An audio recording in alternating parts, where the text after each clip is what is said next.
Everyone, मैं हूं आशिका सिन्हा और स्वागत है आपका स्कूल शिक्षा के इस ऑनलाइन लर्निंग प्लेटफॉर्म पे। आज की इस वीडियो में हम लोग बात करने वाले हैं जेएनवी क्लास 11th के एग्जाम पैटर्न और सिलेबस के बारे में, और साथ साथ हम लोग ये भी जानेंगे कि आपको कौन से स्ट्रीम में जाना है, तो उस हिसाब से आपको अपने कौन कौन से सेक्शंस पर फोकस करना होगा। ठीक है, तो स्ट्रीम सिलेक्शन, खासकर आपका एग्जाम पैटर्न और एग्जाम सिलेबस, तीनों ही टॉपिक्स आपके इस वीडियो में कवर होने वाले हैं। तो अगर आप चैनल पर न्यू हैं तो जरूर से सब्सक्राइब कर लीजिए ताकि आगे आने वाली वीडियो के अपडेट्स आपको मिलते रहे। तो फिर बिना किसी देरी के चलिए वीडियो को स्टार्ट करते हैं। आप देख सकते हैं ये आपको प्रोस्पेक्टस है जेएनवी क्लास 11 का, पिछले साल का है, इस साल का अभी तक नहीं आया है। जैसे ही आएगा, मतलब फॉर्म आते ही ये भी आ जाता है, तो वो भी आपको डिटेल में हम लोग समझाएंगे। फिलहाल आपका एग्जाम पैटर्न और सिलेबस हमेशा सेम होता है क्योंकि अभी तक कोई भी चेंजेस नहीं हुए। ठीक है, तो चलिए स्टार्ट करते हैं। सबसे पहले मैं आपको बता दूं कि फॉर्म जो है आपका, वो आपको अगस्त सितंबर में देखने को मिलता है। ठीक है, और उसके बाद आपका एग्जाम जो है वो फरवरी में होता है।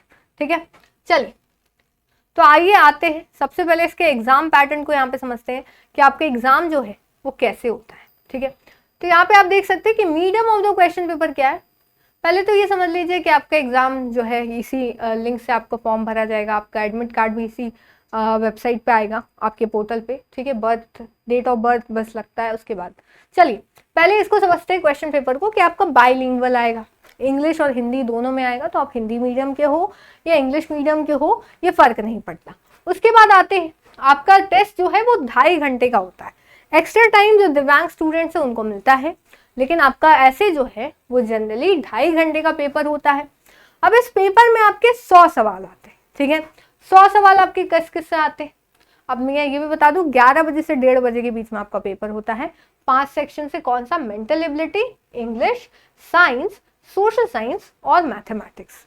ठीक है, तो ये आपके जो 5 सेक्शन है इससे आता है। 20 क्वेश्चन का मेंटल एबिलिटी का आता है, इंग्लिश का 20, साइंस का 20 क्वेश्चन, सोशल साइंस का 20 क्वेश्चन एंड मैथमेटिक्स के 20 क्वेश्चन आपके यहाँ पे आते हैं।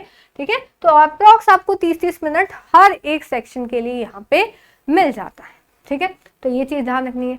क्या यहाँ पे कोई नेगेटिव मार्किंग है? जी नहीं।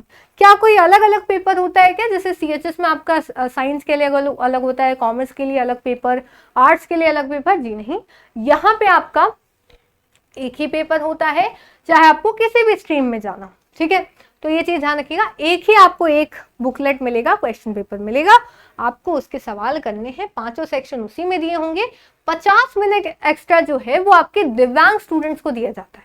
ठीक है, चल आगे चलते हैं।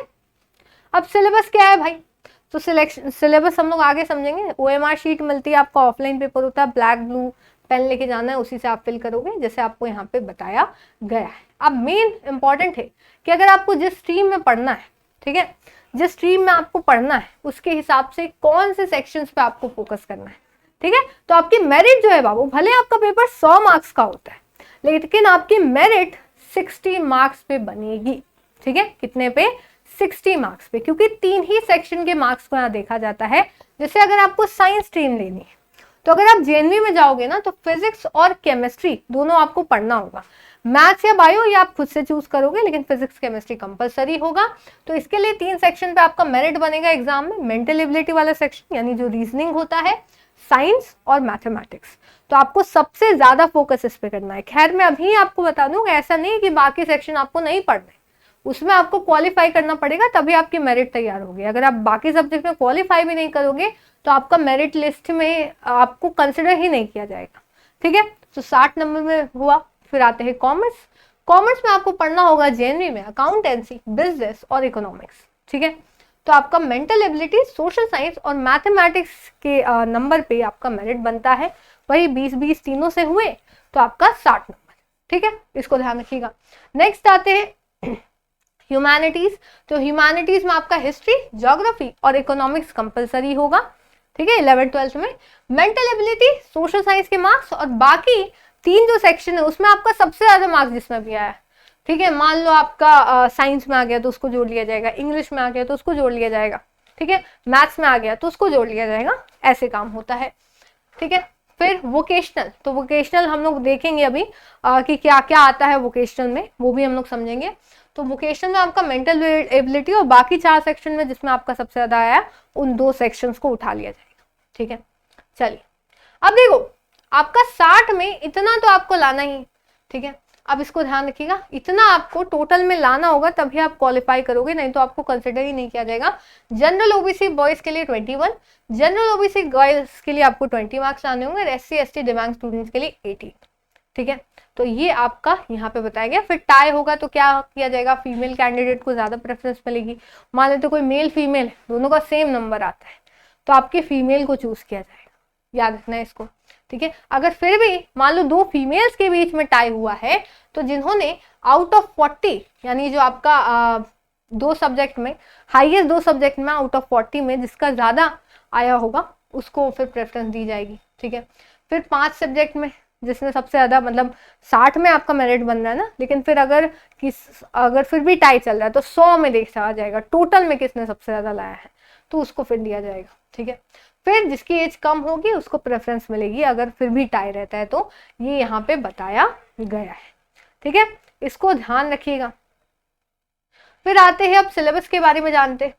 सिलेबस बाबू आपका मेंटल एबिलिटी में आपका क्या क्या आता है सिलेबस, तो pattern completion, figure series completion, geometrical figure completion, mirror imaging, pulsed hold pattern, calendar time and clock, embedded figure, coding decoding, orientation यानी डायरेक्शन वाला, और स्पेस विजुअलाइजेशन। ये आपका क्या है, ये आपका रीजनिंग या फिर मेंटल एबिलिटी का यहाँ पे सिलेबस है। आगे आते हैं इंग्लिश के सिलेबस के बारे में बात करते हैं। इंग्लिश का सिलेबस आपके 2 पार्ट्स में होता है, 10 मार्क्स का आपका वही पैसेज आता है और 10 मार्क्स का आपका ग्रामर पूछता है, ठीक है। तो रीडिंग स्किल्स आप देख सकते हो कि पैसेज आएगा 10 मार्क्स का, एक आपका डिस्कर्सिव पैसेज आएगा, मतलब उसमें आपका बहुत भारी भारी वर्ड्स लिखे होंगे, मतलब आपके लिए वोकैबुलरी फिर उसको देखा जाएगा। दूसरा होता है केस बेस्ड, जिसमें आपका चार्ट वगैरह भी आ जाता है, ठीक है, फिर आपको उसको देखना पड़ता है, मतलब स्टैटिस्टिकल डेटा होता है उसमें। ग्रामर की बात करते हैं बाबू, ग्रामर में आपका tense, modals, subject verb, concord, reported speech, commands and request, statements, questions, determiner, spelling, ये सारी चीज आती है। आपका 10th लेवल तक ही आता है, कोई बहुत भारी भरकम नहीं आता है। मैथ्स में आप देख सकते हो, मैथ्स, साइंस और सोशल साइंस, क्लास 10th की जो एनसीईआरटी वही पढ़ना है। मैथ्स में आपको प्रैक्टिस के लिए आप एक्स्ट्रा लगा सकते हो, तो उसमें कोई भी प्रॉब्लम नहीं होगी, आप प्रैक्टिस कर सकते हो, लेकिन आपके चैप्टर जो है आप देख सकते हो, ठीक है। पॉलिनोमियल्स है, लीनियर इक्वेशन है, quadratic equation, arithmetic progression, coordinate geometry, triangle, ठीक है, circle, trigonometry, height and distance, ये सारा आपका क्लास 10th का है। साइंस में बात करोगे तो वही क्लास 10th का जो चैप्टर्स है, chemical reaction, acids, basis and salts, metals and non metals, carbon compounds, life processes, ठीक है, रिप्रोडक्शन, लाइट हो गया, इलेक्ट्रिक करंट हो गया, ठीक है। फिर आपका सोशल साइंस में चारों, हिस्ट्री, ज्योग्राफी, सिविक्स और इकोनॉमिक्स, चारों से आपके यहाँ पे क्वेश्चन आते हैं, ठीक है। तो rise of nationalism in Europe, nationalism in India, making of a global world, age of industrialisation, print culture, ठीक है, रिसोर्सेज एंड डेवलपमेंट, ये आपका पूरा सोशल साइंस का सिलेबस है जो क्लास 10th में, ठीक है। इसको ध्यान रखिएगा। अब आप यहाँ इस लिस्ट को थोड़ा देख लीजिएगा कि किस जीएनवी में, क्योंकि आपको पता है कि आप जिस डिस्ट्रिक्ट में रहते हो उसी डिस्ट्रिक्ट के जीएनवी में पढ़ सकते हो। एक बार देख लेना कि कौन से डिस्ट्रिक्ट में हो और वहां जिस स्ट्रीम में चाहिए, मान लो आर्ट्स चाहिए तो आर्ट्स वहाँ अवेलेबल ही नहीं, जैसे आप अगर भोपाल में पढ़ना चाहते हो तो वहाँ आर्ट्स है ही नहीं, वहाँ सिर्फ साइंस है।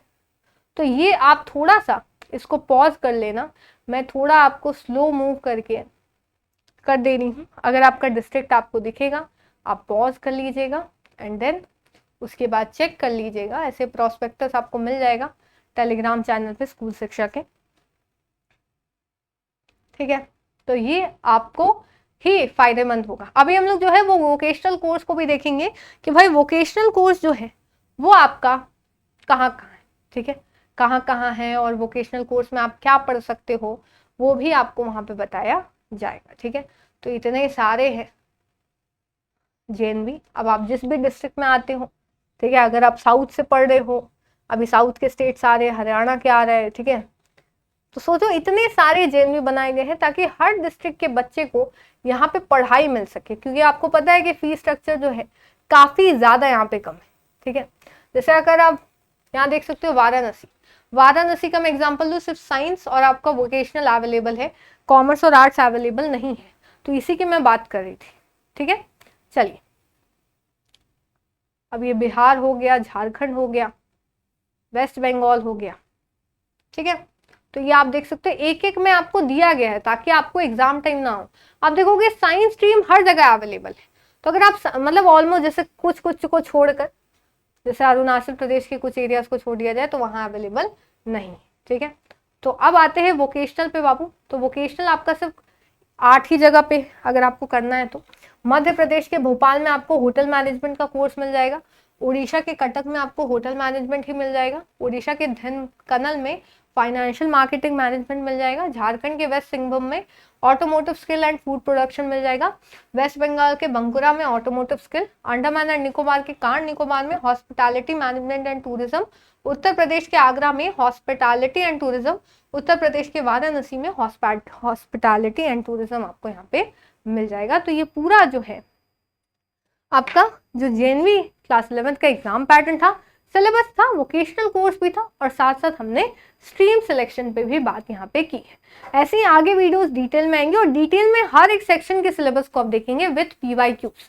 तो चैनल पे बने रहिएगा। अगर अभी तक सब्सक्राइब नहीं किया है तो जरूर से सब्सक्राइब कर लीजिए ताकि आगे आने वाली वीडियोस की अपडेट मिलते रहे। मिलते हैं फिर नेक्स्ट वीडियो में, तब तक के लिए thank you so much, bye, जय हिंद, जय भारत।